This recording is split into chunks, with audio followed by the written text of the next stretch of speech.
Welcome back to another exciting episode of 60 Plus Uncensored. I'm your host, Seb Fry, and today's guest is Danielle Bernock, trauma-informed, faith-aware, self-love coach, speaker, author of 5 books, founder of 4F Media, and creator of the IP-protected SELF framework for life transformation.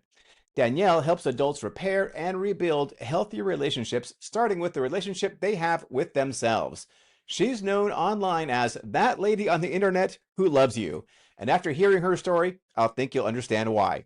So without further ado, let's get into it. Danielle, thank you so much for joining me here on the show today. I'm really excited to have you on the podcast. Now, for those of our listeners who are not yet familiar with you and your work, could you take a moment and introduce yourself and tell us who is Danielle Bernock and what are you all about? Who am I? I am someone who has fought to become who I am today. I'm a childhood trauma survivor that didn't know I was a childhood trauma survivor. I was just an emotional basket case. And when I tried to heal of that or find out what was wrong with me, we didn't have the tools available that we do now. Emotional intelligence wasn't a word back then. So I have done a lot of work to become what I am today, and the books I've written, the coaching I do, the speaking I do, and I've been married for 46 years to the same man who's a part of my healing journey as well. And I'm just delighted to be alive doing what I'm doing because I have outlived my parents. Both my parents died young, my dad even younger than my mom. But so me and my brother, it's a privilege to still be alive. Yeah, well, life certainly is a blessing. So, what kind of trauma did you have? Is that something you speak about as a child? We had a lot of different kinds of trauma. Childhood emotional neglect. If Are you familiar with that term?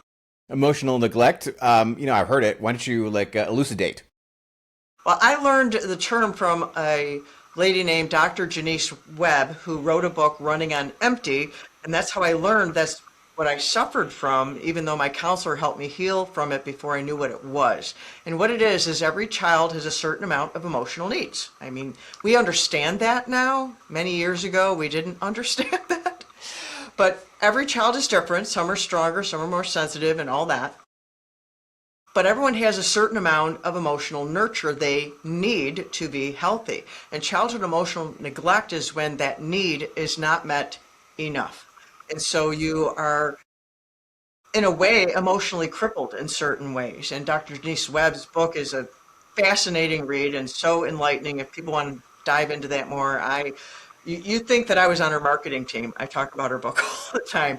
But it was life-altering for me to read that book. And that was the base of my trauma, was that. And my parents did the best they knew how. There was no malice with my parents. My parents loved me as best they knew how, but they were emotionally neglected themselves, and they didn't have the tools to give me that I needed. So I don't blame them at all for any of that.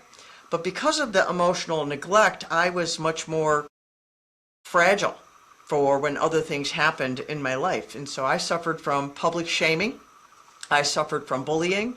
I suffered from losing many people to death in my life and various other things that took place, and it attacked my existential right to exist. I didn't feel like I had the right to draw breath. So I really was in a very bad place. And one of the first things people need to heal from trauma is to validate that the trauma happened and it was real and it's not your fault. Because trauma is never the fault of the person who has suffered the trauma, because trauma is an involuntary wound on the inside of a person. It's not the event that happened to you. Contrary to many people think, you talk about trauma and they're like identifying incidents that happened, but that's not what trauma is. Because two people can go through the exact same incident and come through completely different, because trauma is personal. So all different kinds of trauma. So what I had developed is something called complex PTSD. And that's like, think of, you put your Christmas lights away and you just threw them in a box and you get them out the next year and you're like, these are never coming apart, and throwing them away and I'm going to buy new ones. Complex PTSD is like that on the inside of you, with your mind, your emotions, your spirit, your body. I mean, it's just a mess. Right. Okay. Well, that's very interesting. So, emotional neglect. I think that I may have some emotional neglect trauma as well. I mean, you're 67, I'm 55, so we grew up 12 years apart, but I don't think it was that much different in the 70s necessarily than it was in the 60s. How common was it back then, and how common do you think it is today? Has society got any better with like not like emotionally neglecting our young, or what are you seeing out there? Think so because we are more emotionally aware. People are humans and humans aren't perfect, so, no one's raising their child perfectly because it's just not a thing. But people know what emotional intelligence is, and I watch my children raise their kids with emotional intelligence. So, yes, it has gotten better. I can't speak for everybody, but I know there is an increase of tools in the world as well. Right. Okay. So, like, emotional neglect, how does that show up in like people's lives? I mean, is it all different, or are there certain patterns that we see time and time again from people who have suffered from emotional neglect?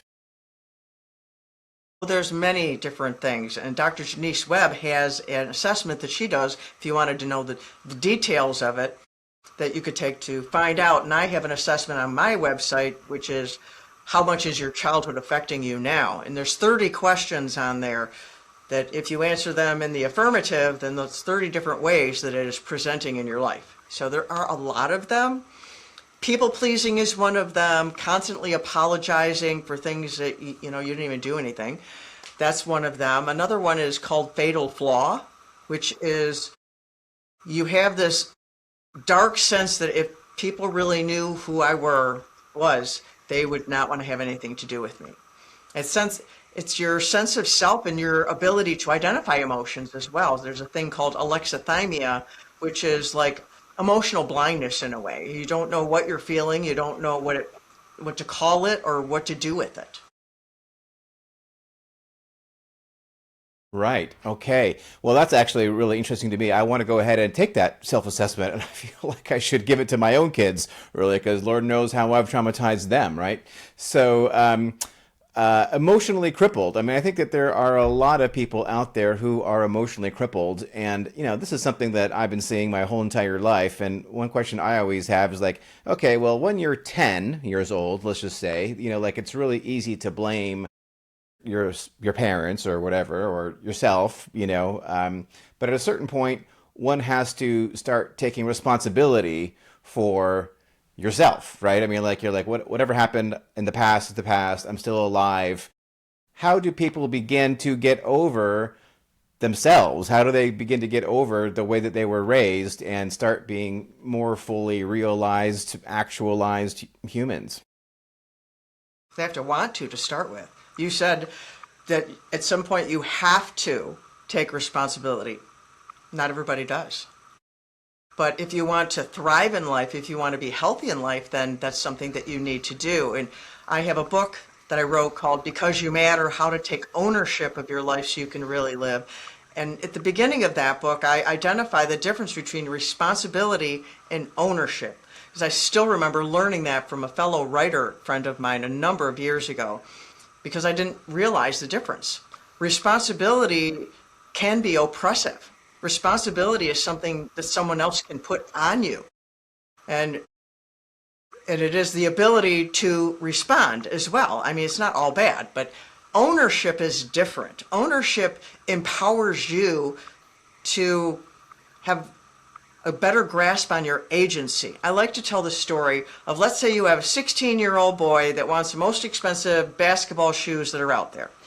And he begs and begs and begs, and you finally buy those shoes for him, and then you find them out in the driveway after it rained. And you're like, what's up with that? Oh, I'm sorry. But that same 16-year-old boy, you say, well, if you earn the money, then you can buy them. And that boy earns the money, buys those expensive tennis shoes. You are not going to ever find them in the driveway.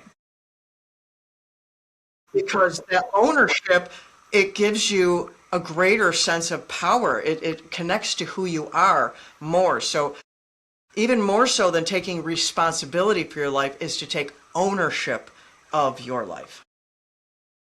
Right. And we all have to take ownership of our lives because, I don't think we really want anyone else to take ownership of our lives. So Some you people said that pawn that off. Some people pawn that off. Then that's part of that can be a trauma response as well because they can't handle that kind of pressure, and so they give it to someone else. People even do that in the areas of faith.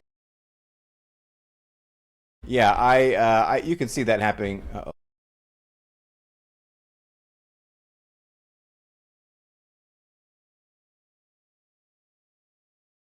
Hi again. Yeah, you can see that Right, yes. happening.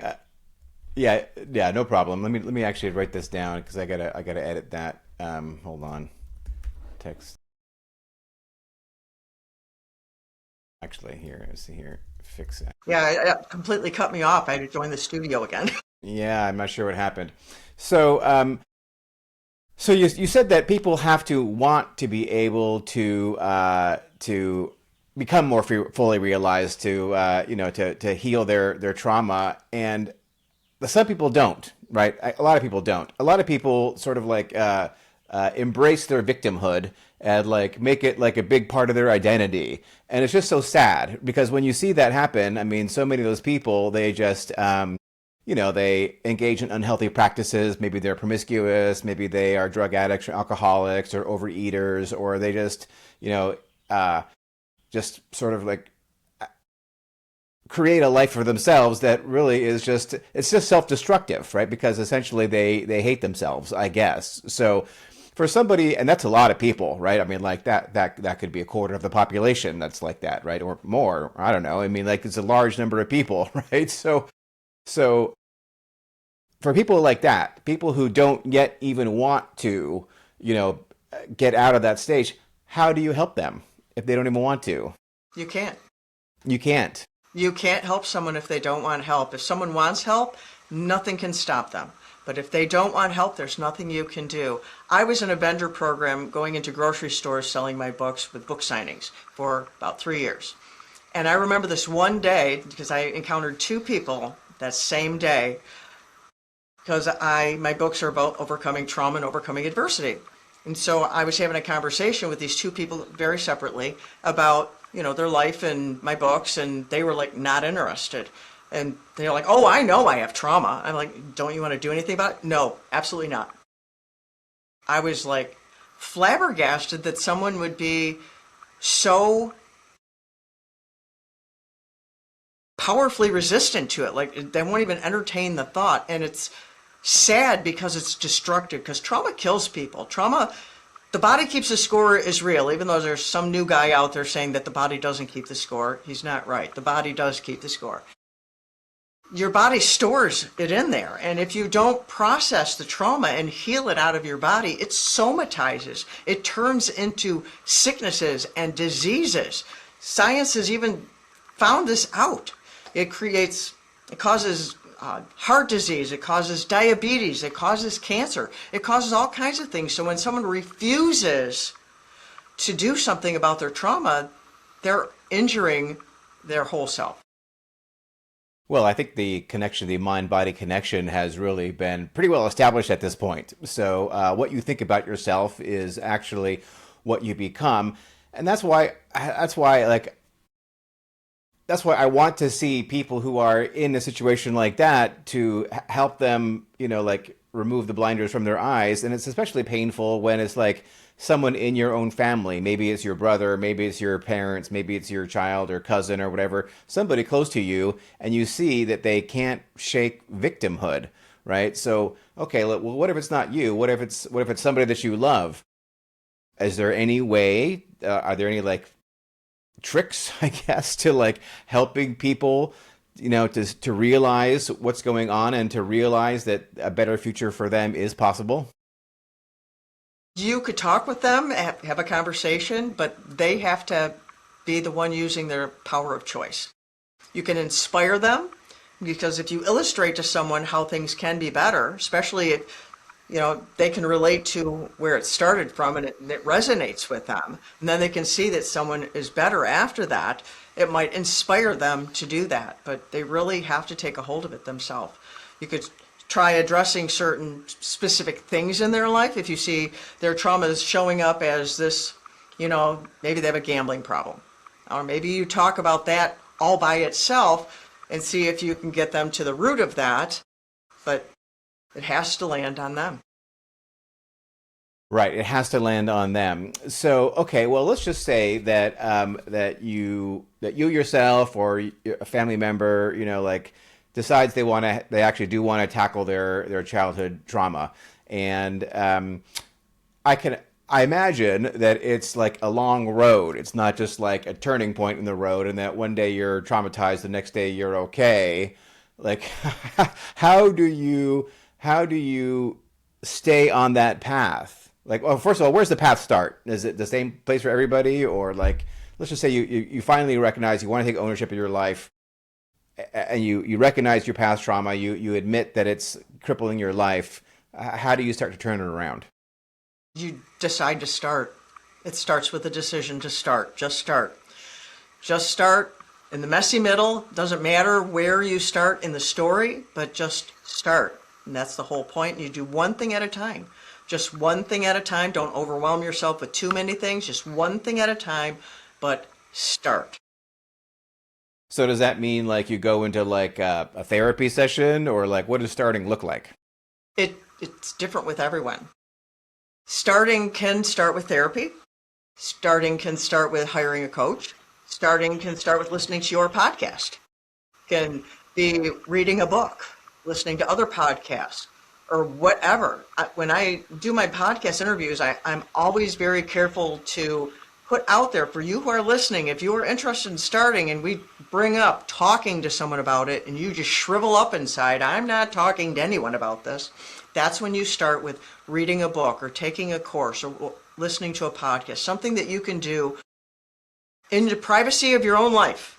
You don't have to open up yet. And you do that until that gives you the courage to connect with another person, because healing happens in the confines of connection. So you will need to work with someone somehow at some time because we don't heal all by ourselves. The line, no man is an island, is true. We need one another. We're wired for connection. I have a new book coming out that's all about connection and our need for it and our hunger for it and what happens to us when we don't have it and how to repair it when it's broken.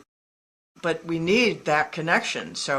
But if you're not ready for that yet, then read a book, listen to a podcast, feed yourself courage to then reach out to someone, hire a counselor, a coach, go talk to a pastor, talk to a friend, but talk to someone. Well, so I mean, a lot of people who have trauma, they don't feel they need connection. They don't want connection, right? They're afraid of connection. So, okay, everyone needs connection. That sounds great, but like, how do people who are in that space, how can they begin to feel like they really like want to reach out? Because a lot of times I think people don't want connection because they feel they're not worthy of connection, right? So you're writing a whole book on connection. How do you help people get more connected with I guess start with people who are in their immediate family or whatever? Well, you have to talk about courage and inspiration, stories. Stories are great impetus for people when someone can hear a story about how someone went from not being able to connect to how they could connect. One of the chapters in my new book is titled, excuse me, When Connection Hurt. Because sometimes people, they don't want to connect because they've been wounded in the confines of connection. But connection still is the healing impetus for us. I have a friend named Sherry. She wrote a book, and I talk about her a little bit in my book. Her biological father, started trafficking her at the age of 3 for pennies. Her sense of value was like nothing. And she was gifted with a gentleman who she ended up marrying, and he was part of her healing journey as well. But you're hungry for it. You have this hunger for connection, even though it can feel dangerous. But we need to feed that hunger in whatever way we can, and trust is built little by little. So you find just one person to connect to it, and you do it little by little. You don't meet someone and just tell them everything about you, at least not normally. I did when I was That's part of my story, because that's what you do when you try to get rid of people. You overshare. So I did that. I overshared to try and get rid of him before I got attached to him, but it didn't work. I've been married 46 years now. But normally you don't do that. That's not the normal way of meeting people. Usually, my name is this, I went to this school, do I tell you my favorite color? You start small. You start small with little things and you test it out. Share a little thing, share a story, your favorite joke, your favorite TV program, something that matters to you that isn't real crucial. And you build that. It's like you build a bridge. You build a bridge of trust between you. So you start small. Right. So you mentioned that your now husband, was part of your healing journey. So how did he help heal you and get you, along the way? Well, he was my first encounter with unconditional love. I talk about unconditional love. It does exist. You can have it. There's a lot of conditional love in the world, so people are more familiar with that. And conditional love is toxic because it's earned, it's performance-based, it's transactional. It's like unconditional love is not. Unconditional love validates a person's value and acts in their best interest. Always. And my husband was my first encounter with that. When I, shared all those ugly things about myself and he didn't go away, I was like, what's going on here? I don't understand. Why are you not running for the hills? And, throughout our life and all the places, when you spend time with someone and they have seen all your ugly parts and they still love you anyways, that builds a bond that can't be broken. Right. Okay. Well, that's really interesting. The unconditional love aspect of it, because a lot of people say unconditional love doesn't exist. They say that there's always conditions placed on love, because, like, for example, like like if somebody becomes abusive or just starts becomes a thief or a drug addict or something like that, right? That you're going to stop loving them because their behavior is reprehensible beyond the pale or whatever. So, I mean, how do you continue to unconditionally love somebody who has, I don't know, shown that they are maybe toxic in some way? Well, two things. One is you can have unconditional love for someone and not remain in relationship with them. If you're in a relationship with an abuser, you can still love them, but you can separate from them physically. Because unconditional love is a thing of the heart. And the second thing is, in my book, I tell the story of Christy. We were friends many years ago, and she has a story of unconditional love. Her story opens one of my chapters because she married her best friend. They were best friends, and then they went through a real rocky part in their marriage where he was not an abuser. He wasn't an abuser, but she was really frustrated with him. Things were going wrong. He was lying. He was doing some gambling. He was doing other things, and they'd separated a number of times. And then she came to this one day, it was on her birthday, this one particular year, and the landlord had come to collect the rent that she thought had been paid by her husband, but it had not been paid.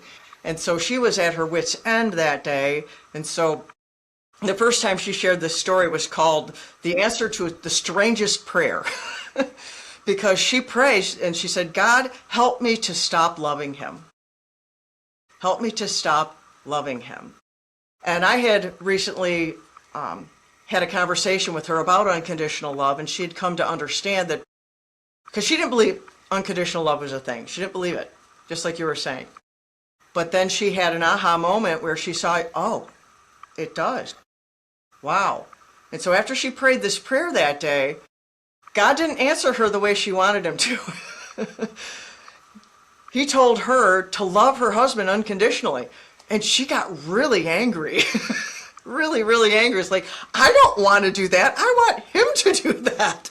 That's how she felt. But the story goes through of how she walked that out and how that healed her marriage and her children. And they're still happily married years later, and her kids are all grown up. So yes, you can love someone unconditionally, but not let them keep abusing you. That's a very important distinction. So, Danielle, it sounds like you really have put a great deal of thought into this. So you're 67. When did you embark on this current? I don't know. I don't want to say line of work because it doesn't. It sounds like it's more than a line of work. Calling in life, right? Like, okay, so you're like, what were you do? Like, at what point did you start really making this like the focus of your passion? I published my first book when I was 55. And that is 55. yeah, 55 when I published my first book. My memoir, it's called Emerging with Wings. It's this blue one back here. And it's my story of getting free from childhood trauma and finding my value, my sense of worth, and finding my voice again. And when I published that, at first I was terrified because I made myself vulnerable. But that's how you help people, is by being real and raw and letting them know things about your life that aren't so pretty. But it's not graphic at all. I don't like reading graphic ones. Trauma books that are graphic. I don't like that. Mine's not graphic. It's written like a love story. So it's got a hero, it's got a villain, and it's got the person who's overcoming in the story. But when I released that book, I was terrified at the beginning, but then it resonated with people. When it resonated with people, I started to think I should probably share this more then. Maybe it's going to like really help. And there's a quote in that book that went viral, and I find it translated in different languages. It's in people's books, their PowerPoints, their advertisement stuff. And that floored me. I did not expect that, because that quote was my epiphany about how trauma is personal and the need for it to be validated for us to be able to heal. So I started, what do I need to do to start doing this? So I started researching, well, what do I do with this? So I started with a blog back when blogs were a really big deal. It said every book needs a blog. And I'm like, what's a blog? So I had to research what's a blog. And I started a blog, and then I had a writing mentor, and I ended up getting a business mentor, and I went into coaching and into speaking. It was one thing at a time, adding it on as I'm growing and as I'm finding more ways to help people, and adapting to the world is changing all the time. So what worked 10 years ago doesn't work the same way as it did back then. So I need to adapt. So what was that quote that went viral? It starts with trauma is personal. It is. Trauma is personal. It does not disappear if it is not validated. When it is ignored or invalidated, the silent screams continue, internally heard only by the one held captive. When someone enters the pain and hears the screams, healing can begin. All right. And so you wrote that when you were 55. At what age do you think that you really, are you over your childhood trauma right now? Like, at what point did you really feel like you had, like, successfully turned the corner on that? I would say when I published my book. But even so, there are probably lingering things, because the first time someone invited me to speak, I physically backed away from them and said no. But since then, I did go there and speak there a few times. So there were some lingering things there. But when I put myself into counseling to write the book, because I was going to be revisiting things. I just thought that would be, wisdom. And it was more wisdom than I thought, because my counselor uncovered the second half of that book that I didn't even know was trauma. Things that I knew I had lived through and probably dealt with to some extent, but I didn't know they were trauma, and I didn't know that the extent of it and the way that it had woven in my life and what I could do about it and what was healthy. And wow, it was supposed to look like this. I didn't even know that was a thing. And so writing that book was more therapy, because I'd healed before I started writing the book. I thought I was healed of all my trauma when I started writing the book. But it was through writing the book and being in counseling that I completed that. And my counselor told me at the end of counseling, he says, you don't need me anymore. You can still come if you want, but you don't need me anymore. Well, I felt I needed her, so I still came for a couple months. And then when I was going to be done, she told me that I was a textbook success story. And I said, why? And her answer was courage. She didn't even miss a beat. Courage. courage, because you took courage to do the work, to come, to listen, to follow through with the things that I told you, to do the emotional work. You did that. And so because you did that, that's how you have been able to heal life. Wow, that's interesting. So writing that book is kind of like maybe like it's the capstone maybe of your journey out of trauma. But you said there are still like lingering things, right? Which I expect that's probably true for everybody, right? Because like things come up. Your subconscious or whatever just like surfaces stuff that happened 40 years or whoever knows how long ago. And so. How do you deal with that today? I mean, what tools have you learned to deal with these like echoes of the past that may come up from time to time, and so that you don't get derailed and go into like a dark place or whatever? Well, I don't get derailed like that anymore. More so now, it's a memory. It's just a memory. There's an old movie. What's it called? It was with Brittany. Oh, and Dakota Fanning. It was called Molly Smiles. It was a song at the end of the movie. And I think that just shares the story beautifully, is when you can revisit the experience and remember it, but instead of falling apart, you can smile because you have transformed it into a lesson instead of an injury. Right. Is that Uptown Girl? Is that what that movie is? Yes, Uptown yes, Girls? yes. Uptown All Girl. right. That's a Yeah, really Brittany good Murphy. movie. Someone's dealing with trauma or grief. So, All right. From 2003, yeah, back in the good cool. old days. Right.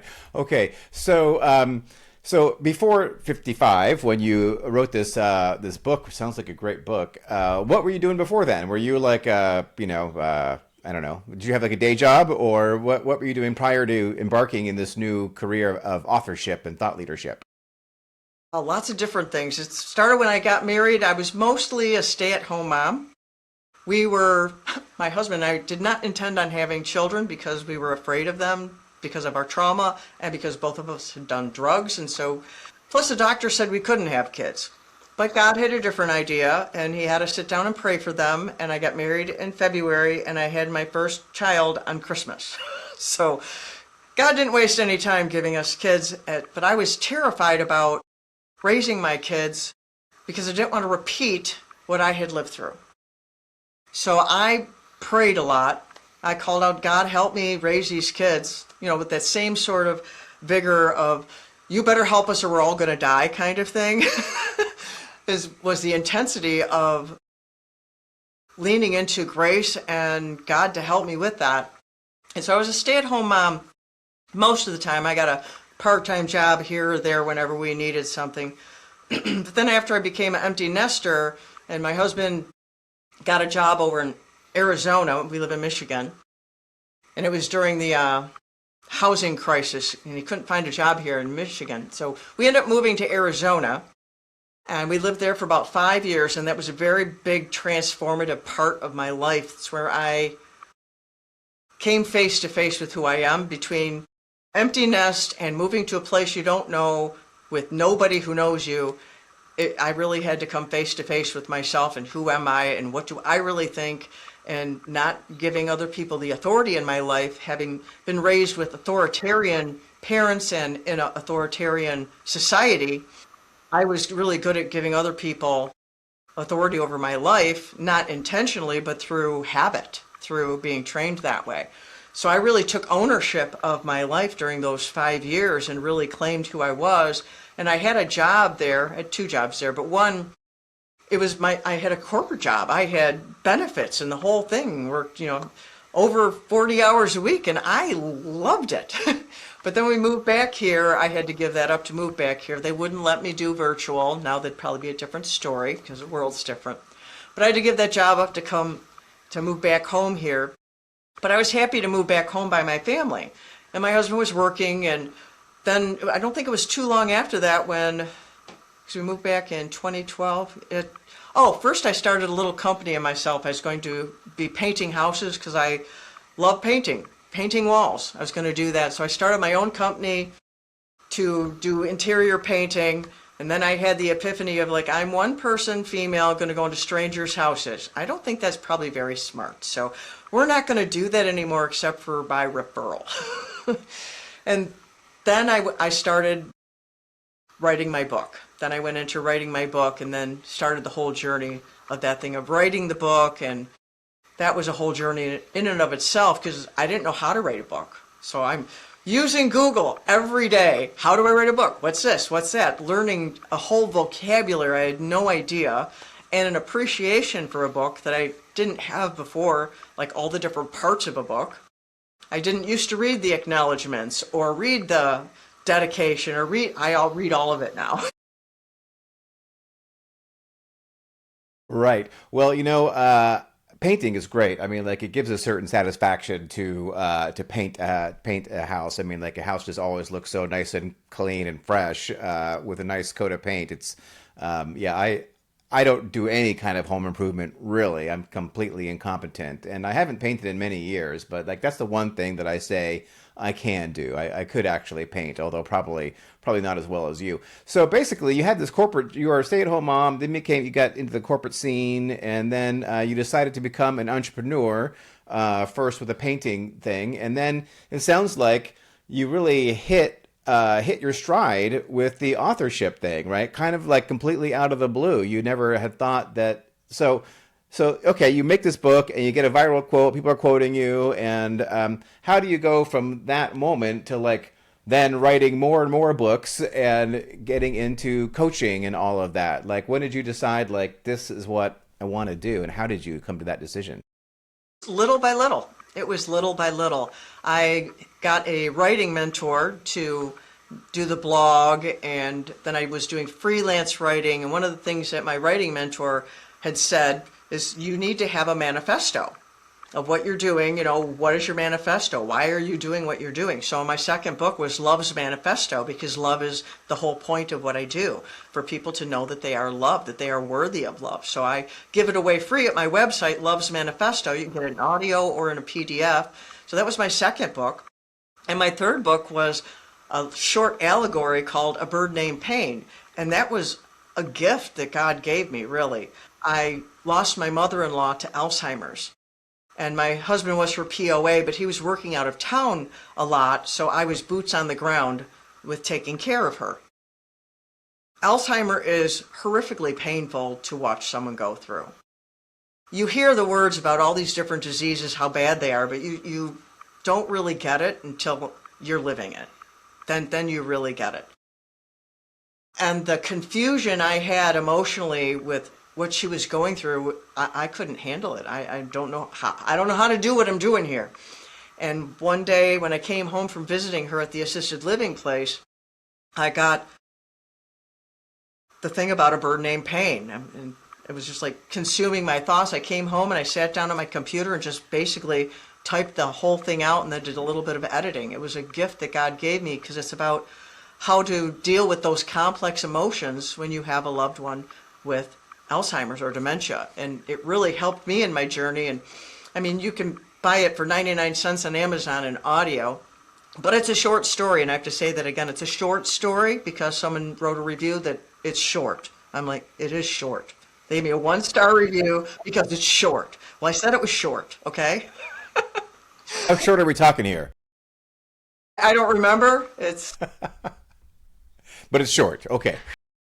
It's short. If I were to put it in a book, I'd need to put it in one of the little bitty books. Right. It's not big enough to be like a regular paperback. It's a short story. Right. So how did you go from writing then into coaching?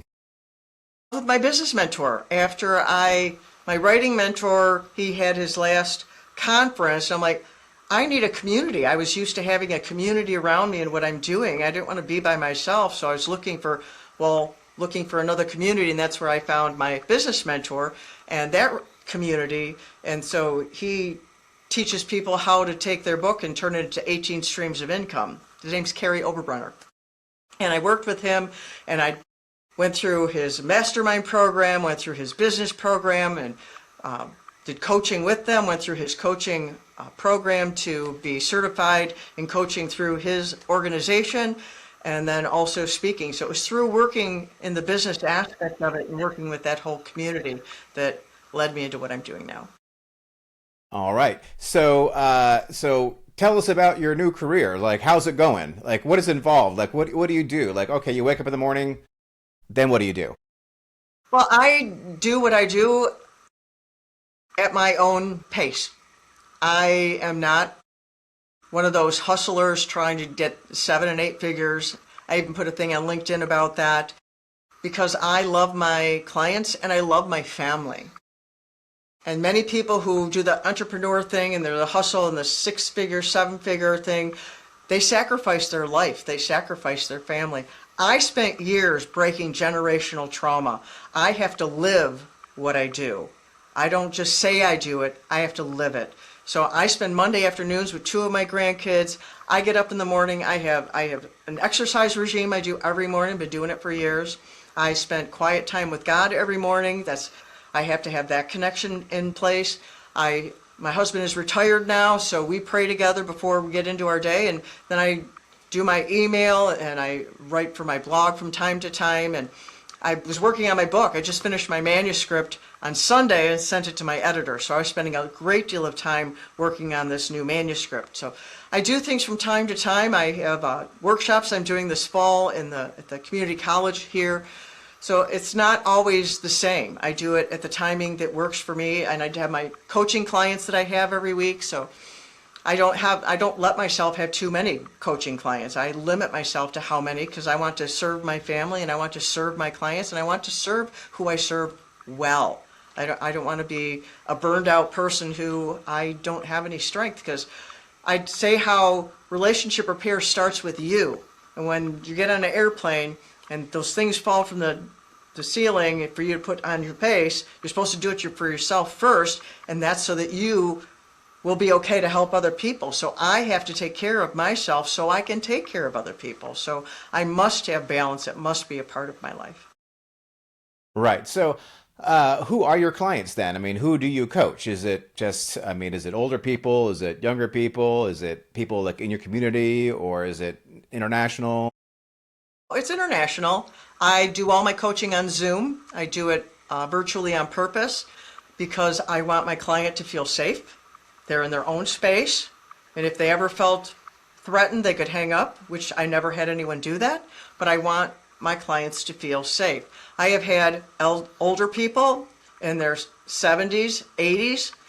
They finally are to the point that they're going to do something about it. In fact, those are the ones I really started with, were the older ones where they were the baby boomers who were finally going to do something about it.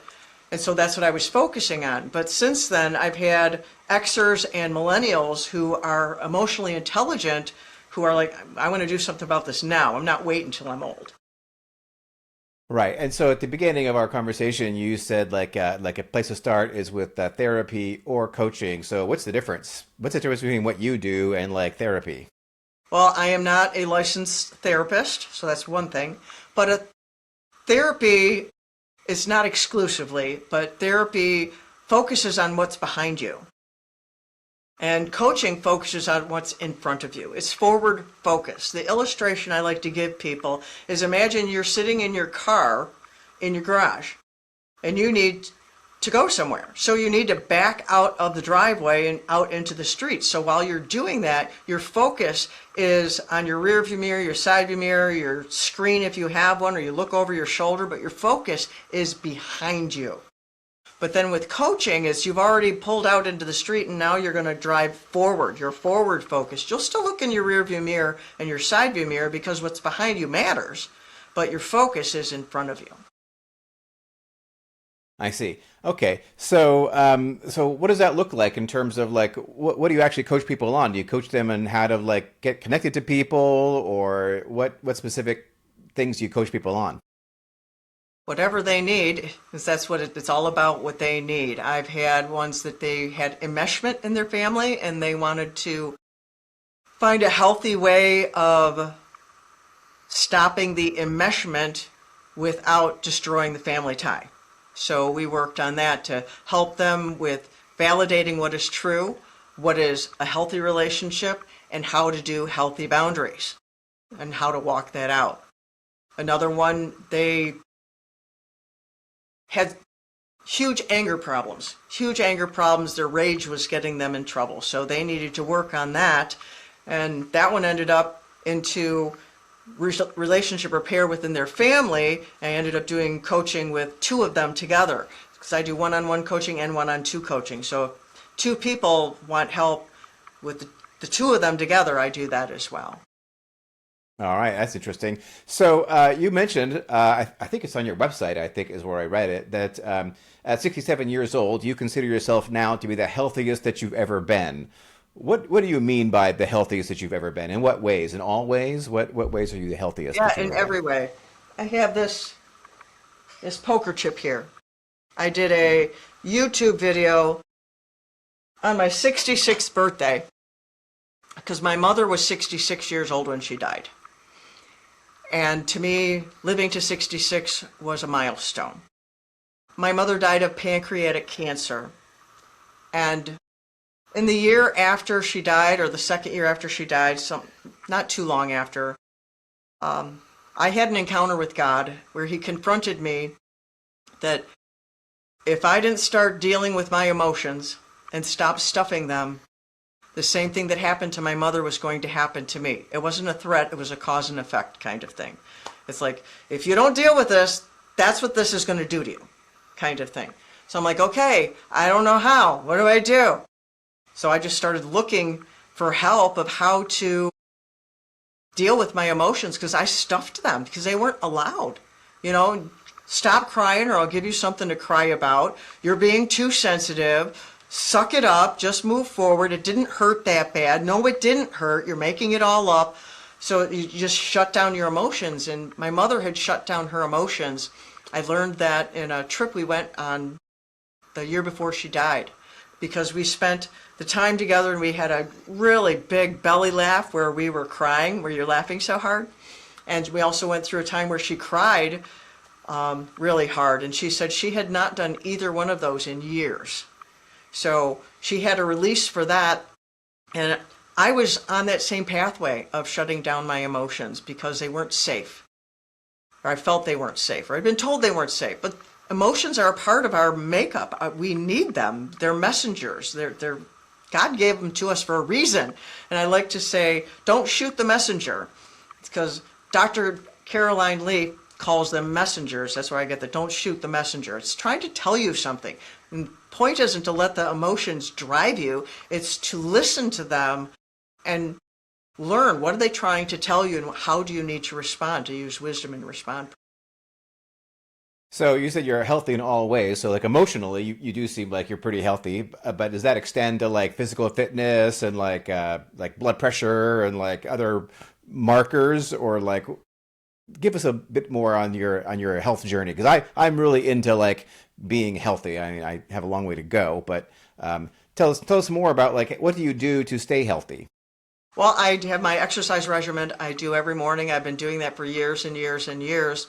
Part of that was motivated because both of my parents were overweight. My dad died when he was 55 of a heart attack. My mother died of cancer. And it's like, how do I mitigate these things? What do I do to help myself be healthier? So I had eating disorders back in the midst of my trauma. I had anorexia and bulimia. I don't suffer from those at all anymore. I went through a real big time where I was like afraid of food. I just had this fear of food. And I watch what I eat. I pay attention to what I eat. But I used to eat sugar all the time. I don't like sugar anymore. I don't hardly eat sugar at all anymore, and I don't miss it. Last year at Christmas, I made all the Christmas cookies for everybody, but I never ate one of them, and I didn't miss it. And I'm really thankful for that, because that's a really hard thing in our society. And I read the backs of the ingredients on food, and I have changed what I will consume.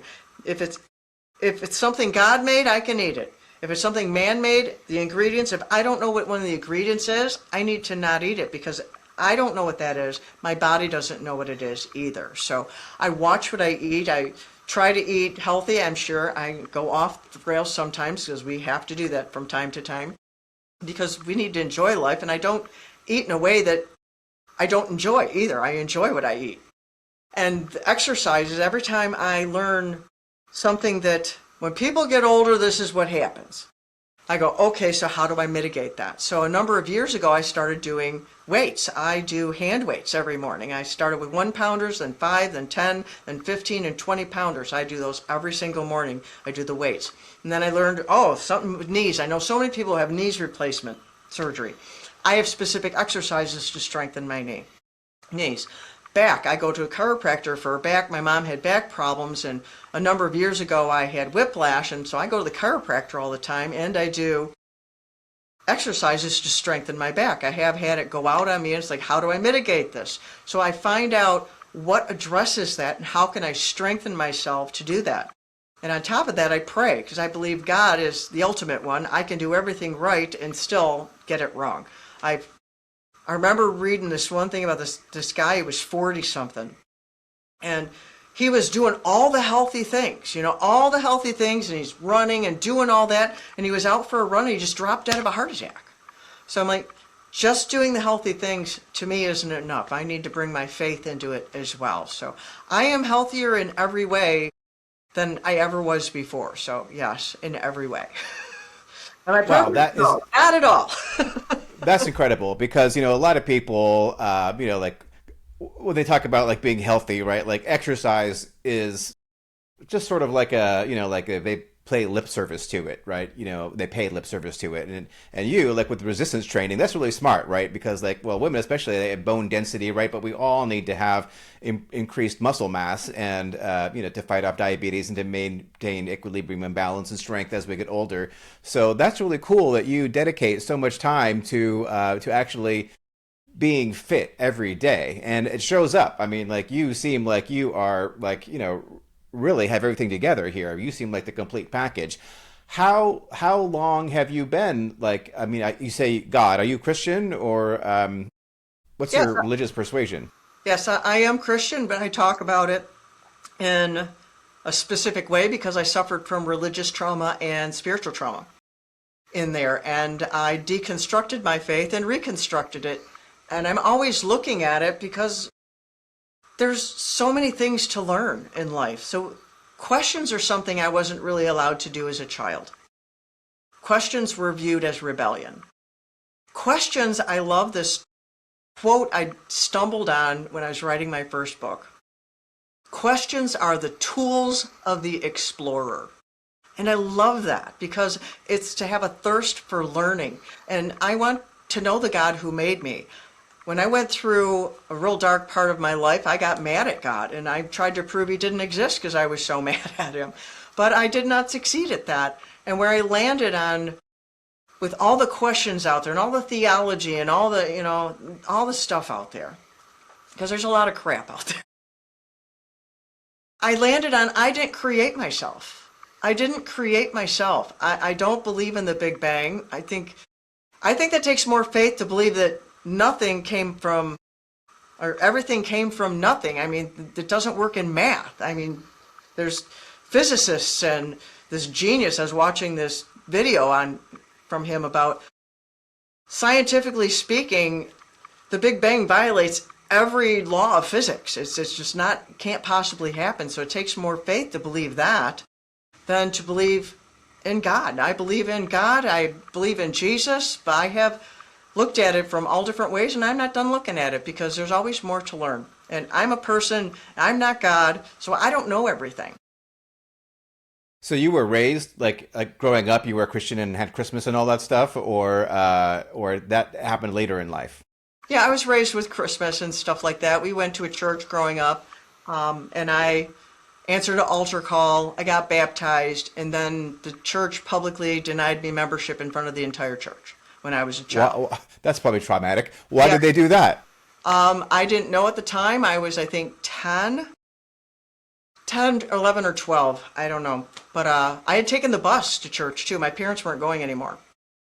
And I rode the bus home. I cried the whole way home because I had that childhood emotional neglect.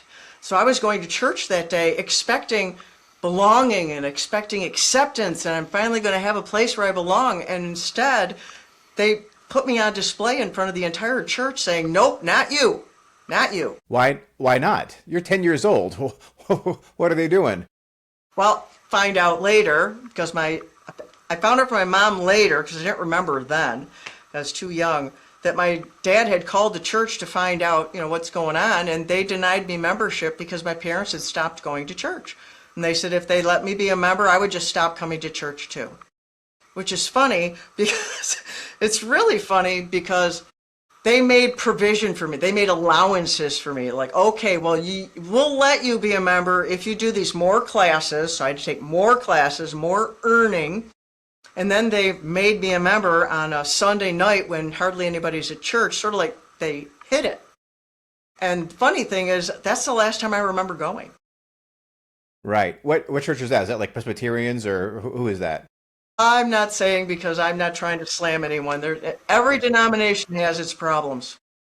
Right. So was there a point? I mean, like you said, you for a while you tried to prove that God didn't exist. Like so, like how long of a period was that in your life? Was that like 10 years or 10 months or a day or? It was years. It was during my teenage years. I don't know how long. I was so messed up from the trauma that time is not something I really would have a good handle on during that time. But I looked into different religions and I don't even know how I did it. I was just full of angst, just full of angst.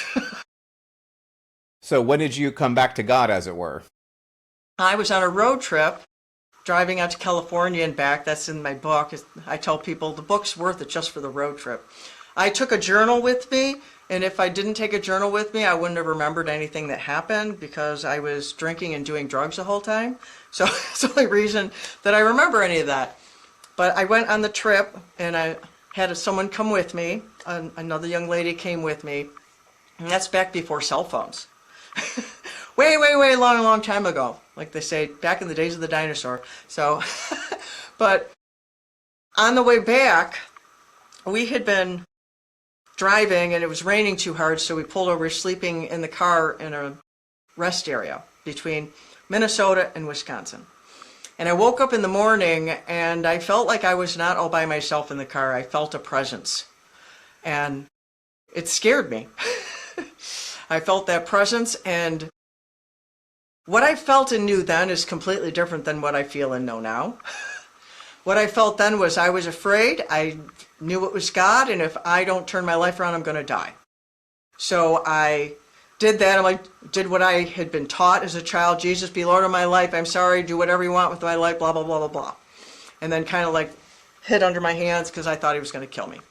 But he didn't, because that's not who he is. That's what I was taught and what I had learned through lies. It's not what it was at all. And just the graciousness and the kindness that it's like I cracked open the door of like, okay, God, you can have a part in my life. And he just so graciously, gently, slowly coaxed me back and wooed me back and convinced me that he loved me, because I didn't believe he loved me. I believed that he loved me when I was good, or if I earned it, because it's how I'd been raised. It's how the church was. It's how a lot of churches still are, that you have to earn God's love. We can't earn God's love. God is love. He's a source of love.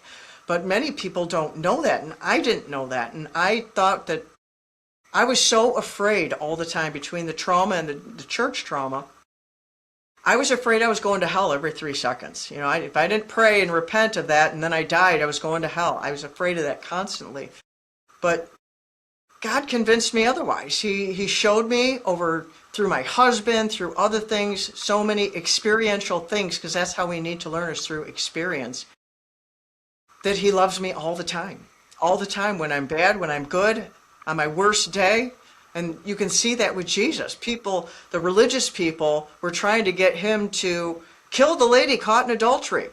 And it's like, you want to be known by you want to be known for your worst day? No, Jesus stood up for her. Jesus stood up for the lady at the well. Zacchaeus. People want to remember our worst thing, but Jesus brings redemption to our worst things. All right, and we all need a little redemption. Danielle, thank you so much for joining me here today on 60 Plus Uncensored. I've really enjoyed having you. What's your website if people want to get a hold of you? It's my name.com, DanielleBernock.com, DanielleBernock.com. Terrific. Danielle, thank you so very much for being with me here today on 60 Plus Uncensored.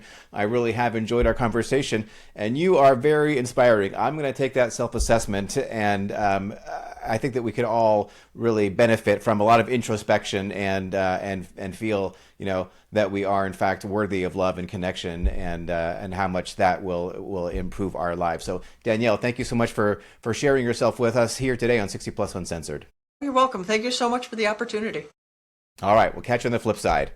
All right, that's a wrap for this episode of 60 Plus Uncensored. Huge thanks to Danielle Bernock for setting the tone with such honesty and insight. Hey, if you like this episode, do me a favor, do Danielle a favor. Hit that subscribe button, leave a review, and share it with someone you know who needs to hear it. Oh, and by the way, if you know anyone over 60 who's still out there doing big things, living boldly, working with purpose like Danielle, or aging on their own terms, I would love to hear from you. Reach out at team60plus.com or join the conversation at 60 Plus Living on Facebook. I'm Seb Fry, and this is 60 Plus Uncensored. Because as we're learning, life after 60 isn't the end, it's just getting good. Subscribe now.